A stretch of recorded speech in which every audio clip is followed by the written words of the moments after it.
জয় গুরু। ইষ্টপ্রাণ দাদা ও মায়েরা, আজ ইষ্ট প্রসঙ্গে পরম দয়াল শ্রী শ্রী ঠাকুরের মহাপ্রয়াণের দিনের এই কাহিনী জেনে নেব। শ্রী শ্রী ঠাকুরের আজ ৫৮তম মহাপ্রয়াণ তিথি। মহাপ্রয়াণ অখিল ব্রহ্মাণ্ডের জীবনস্বরূপ পরম প্রেমময় শ্রী শ্রী ঠাকুরের ত্রিলোক পাবনী জীবনদ্বীপ গত ২৭শে জানুয়ারি ১৯৬৯ রবিবার ২৬শে জানুয়ারির শেষ রাত্রে অর্থাৎ ২৭শে জানুয়ারির ভোরে ৪টা ৫৫ নির্বাপিত হয়। হৃদযন্ত্রের ক্রিয়া বন্ধ হয়ে ৮১ বৎসর বয়সে শ্রী শ্রী ঠাকুরের মর্তলীলার অবসান ঘটে।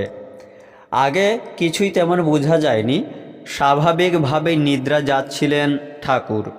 হঠাৎ শ্বাস প্রশ্বাসে কষ্ট বোধ করেন তিনি। পূজ্যপাদ কাজলদা তা টের পাওয়া মাত্র চিকিৎসা শাস্ত্র অনুযায়ী বিহিত ব্যবস্থা আদি করেন।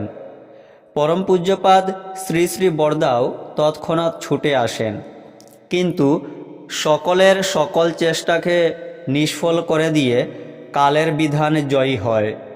পূজ্যপাদ ছোটদা ছিলেন কলকাতায়।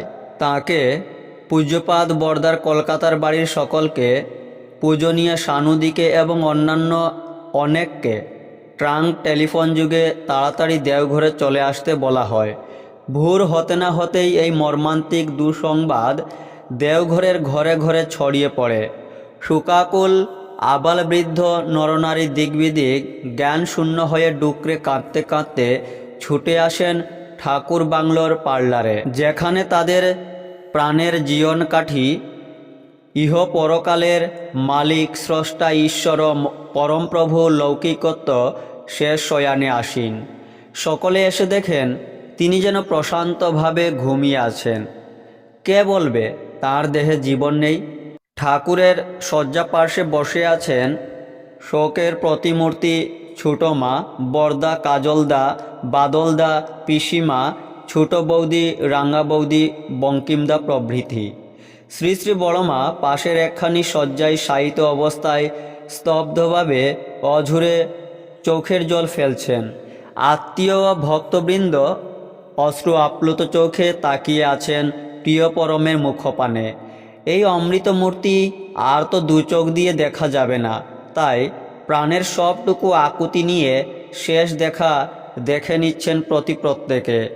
মাঝে মাঝে বরদা কান্নায় ভেঙে পড়ছেন, আর সহস্র সহস্র পুরুষ, নারী, যুবা, বৃদ্ধ, শিশু শোকাবেগে উদ্বেল হয়ে উঠছেন। সে অত্যন্ত হৃদয় বিদারক দৃশ্য সোহানো অতীত। এরই মধ্যে বাইরে চলছে নাম কীর্তন। প্রায় ৩টের সময় ছোটদা আসেন, তখন আরও একবার কান্নার রোল ওঠে। প্রায় ৫টার সময় শ্রী শ্রী ঠাকুরের মরদেহ শেষকৃত্যের জন্য রচিত বিশেষ স্থানে রোহিণী রোডের পশ্চিম পার্শ্বে শ্রী শ্রী ঠাকুরের নিজস্ব জমিতে নিয়ে যাওয়া হয়। সেখানে পৌঁছবার পর বরদার কলকাতার বাড়ির সবাই, সানুদি ও জামাইবাবুরা এবং অনেক ভক্ত এসে উপস্থিত হন। তখন আরও এক করুণ দৃশ্যের অবতারণা হয়। সূর্যাস্তের পূর্বেই শ্রী শ্রী ঠাকুরের পুত নশ্বর দেহ বিশেষভাবে নির্মিত একটি মঞ্চের উপরে চন্দন কাষ্ঠে রচিত চিতাসজ্জায় শায়িত করার পর বরদা, ছোটদা, কাজলদা, শ্রী শ্রী ঠাকুর পরিবারের সবাই এবং সহস্র সহস্র সৎসঙ্গীয় স্থানীয় বিশিষ্ট ব্যক্তিবর্গ এবং জনসাধারণ শেষ মুহূর্ত পর্যন্ত সেখানে অবস্থান করেন। আজ আমরা নিঃস্ব, পৃথিবী নিঃস্ব, তবু শোকস্তব্ধ হৃদয়ে বারবার স্মরণ করি তাঁর কথা। আমি তোমাদের মধ্যে বেঁচে থাকতে চাই। তার এই পুণ্যবাণী আমাদের মহাশোককে মহতি সাধনায় পর্যবসিত করুক। বন্দে পুরুষোত্তমম। তথ্যসূত্র আলোচনা পত্রিকা, মাঘ ১৩৭৫। জয় গুরু।